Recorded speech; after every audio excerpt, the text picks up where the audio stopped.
बिस्मिल्लाहिर्रहमानिर्रहीम बिस्मिल्लाहि तवक्कलतु अलल्लाह ला हौला वला कुव्वता इल्ला बिल्लाहिल अलिय्यिल अज़ीम। डियर स्टूडेंट्स, 10th क्लास के मैथ में चैप्टर 1 आज हम 1.2 स्टार्ट करेंगे। आज मैं इसका पहला क्वेश्चन और उसके पहले 6 पार्ट ये आपको समझाऊंगा। मैंने यहाँ पर पहले 3 पार्ट सॉल्व कर दिए, आपको एक्सप्लेन करता जाऊंगा और फिर नेक्स्ट 3 पार्ट इसके हम हल करेंगे।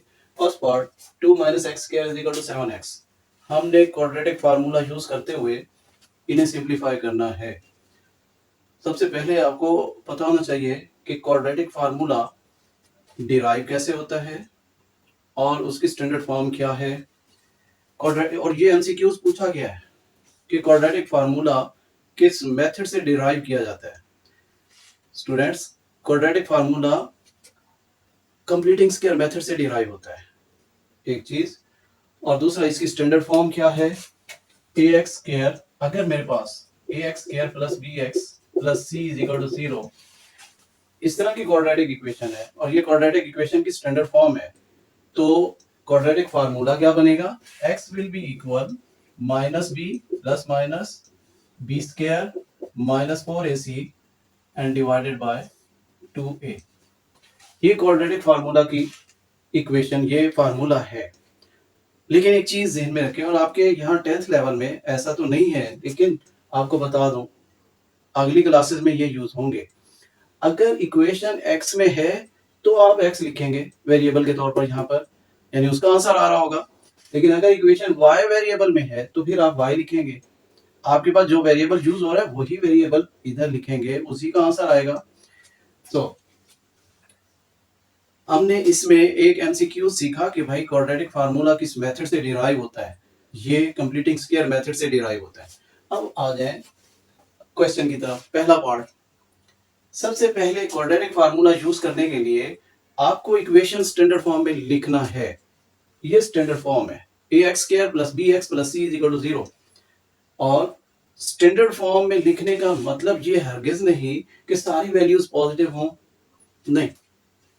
आपके पास माइनस में भी तो वैल्यूज आ सकती हैं और आएंगी, मगर स्टैंडर्ड हम उसे मान रहे हैं। आप उसे टैली करेंगे, इसमें वैल्यूज निकलेंगी ए बी एंड सी की। तो स्टैंडर्ड फॉर्म समझने के लिए आप ये बात ध्यान में रखें कि x² की वैल्यू पहले, फिर x वाली और फिर बगैर x के, ये 3 वैल्यूज होंगी और फिर एक साइड 0 कर देंगे। ठीक है, साथ साथ मैं आपको क्लियर करता जाऊंगा। हमारा पहला क्वेश्चन, अब इसमें एक साइड 0 नहीं है और रकमें भी अरेंज नहीं की हुई। आपके पास रकम है 2 - x² = 7x। अब मैं चाहता हूं कि रकमें अरेंज करूं, एक साइड 0 करूं, और मेरी प्रेफरेंस ये होगी कि x² जो है ये यहाँ माइनस है, प्लस हो जाए।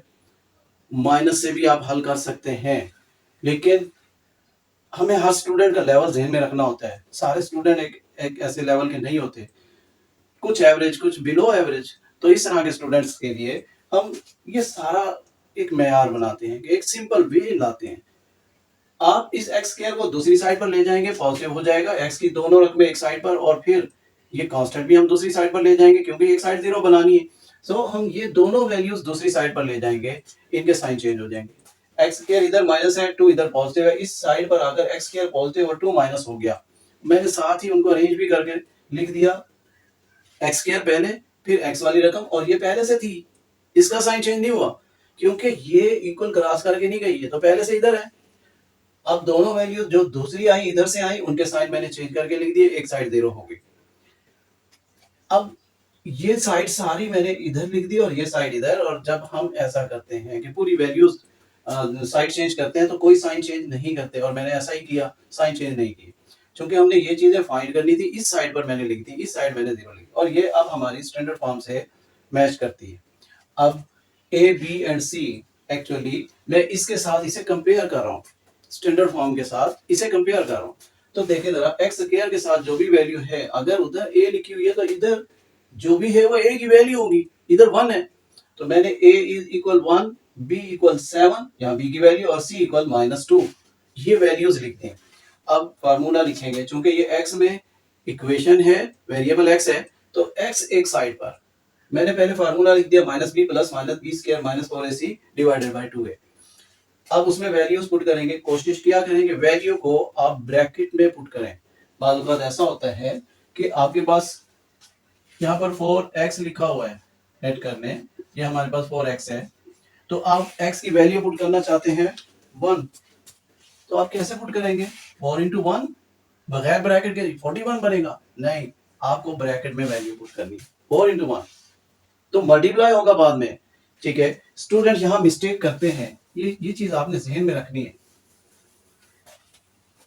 मैंने वैल्यूज ब्रैकेट में पुट कर दी, आप बाद में ब्रैकेट ओपन करेंगे। ये माइनस फार्मूले का है, -7 प्लस माइनस, अब 7 का square 49 and minus into minus plus हो जाएगा। ये 2 माइनस का है और -4 मल्टीप्लाई करेंगे तो 8 प्लस का आएगा। 8 को 1 से मल्टीप्लाई करोगे 8 ही आएगा। अब 49 प्लस 8 57। ये सारी कैलकुलेशन है, कैलकुलेशन वर्क सिंपल है बाकी। अब नेक्स्ट पार्ट 2, फिर इक्वेशन लिखी हुई और इक्वेशन अब सिंपल वे में लिखी हुई, एक स्टैंडर्ड फॉर्म में लिखी हुई। ठीक है, हमें इसे अरेंज करने की जरूरत नहीं, मैंने direct A B and C की वैल्यूज यहाँ पर लिख दी। ए की value 5 coefficient of x square, B की value 8 coefficient of x and C की वैल्यू 1 कांस्टेंट। फार्मूला लगाया, फार्मूला में वैल्यूज पुट की, यहाँ पर हमारे पास 44 आ गया। ये वैल्यूज पुट करने के बाद सिंप्लीफाई किया 44। अब यहाँ एक खास बात, 44 को मैंने स्प्लिट किया, मैंने दो हिस्से बनाए, 4 मल्टीप्लाई बाई 11। अब ये जो 4 है असल में इसका रूट है, स्क्वायर रूट है 2, तो मैंने इसे अलग कर लिया, 11 अलग कर लिया। तो इसके बाद 4 अंदर नहीं लिखा, उसका आंसर 2 बाहर लिखा, क्योंकि वो स्क्वायर रूट लेने के बाद 2 बन जाता है, तो वो बाहर लिखेंगे।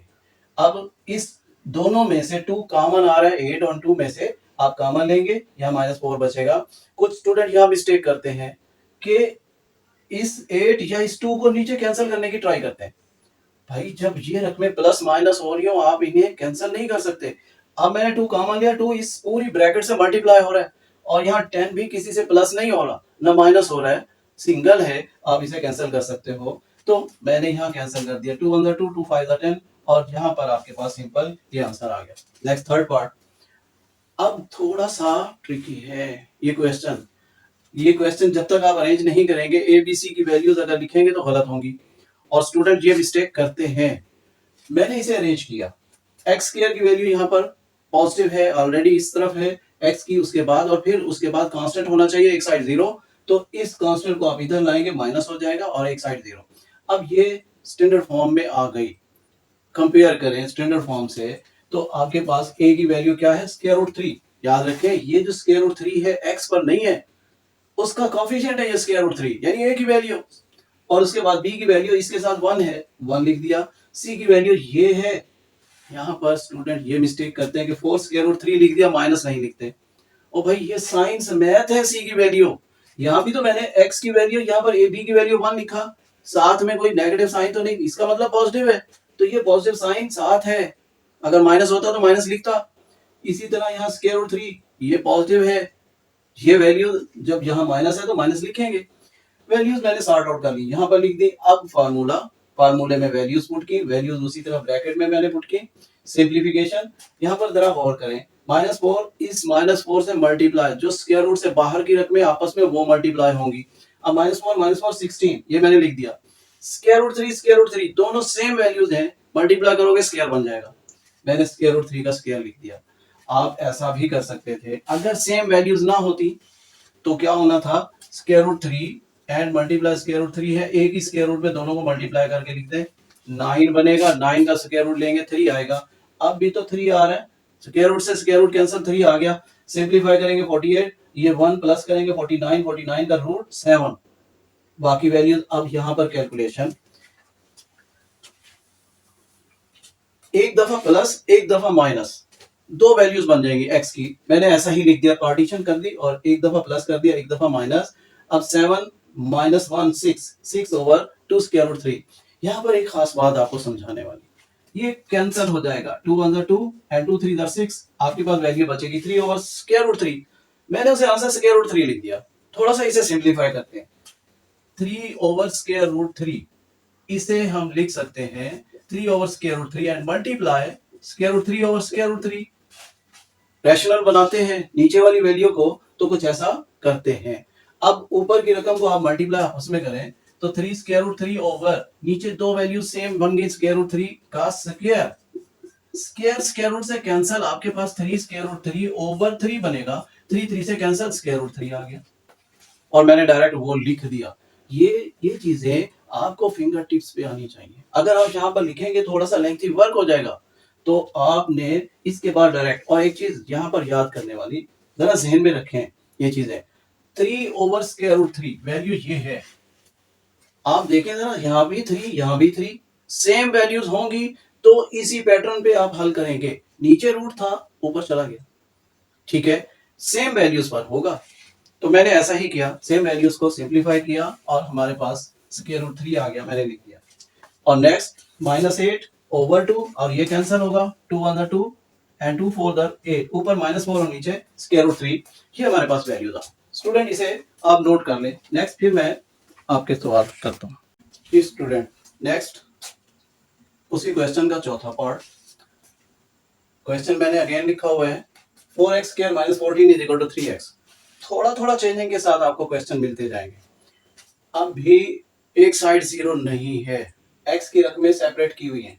तो x² मेरे पास इधर पॉजिटिव है, मैं इस x की वैल्यू को इधर लाऊंगा, 3x माइनस का हो जाएगा, यहाँ मैंने माइनस में लिख दिया। और 14 ऑलरेडी इधर ही है, इक्वल साइन के लेफ्ट साइड में है, मैंने अभी भी लेफ्ट साइड में लिखा। तो 14 का साइन पहले माइनस था, अभी भी माइनस है, उसका साइन चेंज नहीं करेंगे क्योंकि उसे मैंने शिफ्ट नहीं किया। अब ये मेरे पास एक स्टैंडर्ड फॉर्म आ गई।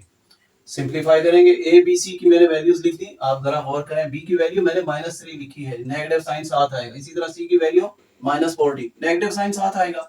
तो यहाँ 4 है, 4 लिखा तो पॉजिटिव साइन है, पॉजिटिव साइन साथ आया। अब फार्मूला लगाएंगे, x में वेरिएबल है तो x = फार्मूला मैंने लिख दिया, फार्मूले में वैल्यूज, और वैल्यूज को मैंने ब्रैकेट में पुट किया। सिंप्लीफाई करेंगे, हमारे पास ये आंसर, ये हमारा आंसर है। अब इसके बाद फिफ्थ पार्ट, सारी वैल्यूज एक साइड पर, बट जरा गौर करें, आपके पास x की वैल्यू लास्ट में कांस्टेंट मिड में दिया हुआ है, तो इसे अरेंज करेंगे। अब मैंने इस 7x को मिड में लिखा, x² के बाद एक तरतीब में, और ये हमारी एक तरतीब है, मतलब x की पहले ज्यादा पावर, फिर उससे कम, फिर उससे कम, अब 2 पावर है, फिर 1 पावर, फिर 0 पावर, कोई पावर नहीं है। तो मैंने साइन चेंज नहीं किया, मैंने 7 को इधर और 3 को इधर लिखा। भाई मैंने इक्वल साइन क्रॉस तो नहीं किया, अगर इक्वल साइन क्रॉस करेंगे तो साइन चेंज होगा। अभी भी इक्वल से लेफ्ट साइड में पहले भी थी, अभी भी उधर ही है, तो साइन चेंज इसलिए नहीं किया, मैंने रीअरेंज किया। अब यहाँ पर फार्मूला लगाया, फार्मूले में वैल्यूज, ये माइनस साइन फार्मूले का है, माइनस बी के साथ भी था तो माइनस माइनस प्लस हो गया। बाकी वैल्यूज ये -4 इंटू -3, पहले इन्हें मल्टीप्लाई कर ले, पॉजिटिव हो जाएगा, तो हमारे पास पॉजिटिव 72, और हमारे पास ये वैल्यू आ गई। 121 का स्क्वायर रूट 11 होता है, स्क्वायर रूट का साइन खत्म हो जाएगा। अब एक बार +11, एक बार -11 लिखेंगे, हमारे पास दो वैल्यूज आएंगी। सोल्यूशन सेट मैंने बनाकर लिख दिया 3/2 एंड -1/3। एंड नेक्स्ट 6 पार्ट, ये अरेंज किया हुआ है, ये बिल्कुल अरेंज किया हुआ है, ठीक है। और हमें ये डिसेंडिंग ऑर्डर में दिया हुआ है, मतलब बड़ी पावर है, उसके बाद कम पावर, फिर उसके बाद कम पावर, तो इसी तरतीब में हमें चाहिए होते हैं। एक साइड 0 भी है, एबीसी की वैल्यूज मैंने यहाँ से लिख ली, सब पॉजिटिव है, फार्मूले में वैल्यूज दर्ज की, सिंप्लीफाई किया, यहाँ 40 आ गया। इससे पहले क्वेश्चन में 44 आया था, तो मैंने 4 × 11 कर दिया, अब 40 है तो 4 × 10। ऐसी वैल्यू इनमें से हम अलग कर लेंगे, ऐसे पार्ट बनाएंगे कि एक वैल्यू अगर कंप्लीट स्क्वायर है तो उसे बाहर निकाल लेंगे। अब 4 × 10 ही बन सकता है, 10 के फर्दर आप फैक्टर बनाओ तो 5 × 2, सिंगल वैल्यूज हैं, पेयर नहीं है। ये पेयर था 2 और 2, तो 4 को स्क्वायर रूट से बाहर लिखेंगे, 2 आएगा, फिर 2 कॉमन लेंगे और इस 2 को आप कैंसिल करोगे, 2 3 6, यहाँ पर 3 आ गया, वही मैंने नीचे आंसर में लिख दिया। आप इन्हें अच्छी तरह नोट कर लें और प्रैक्टिस करें। Thank you.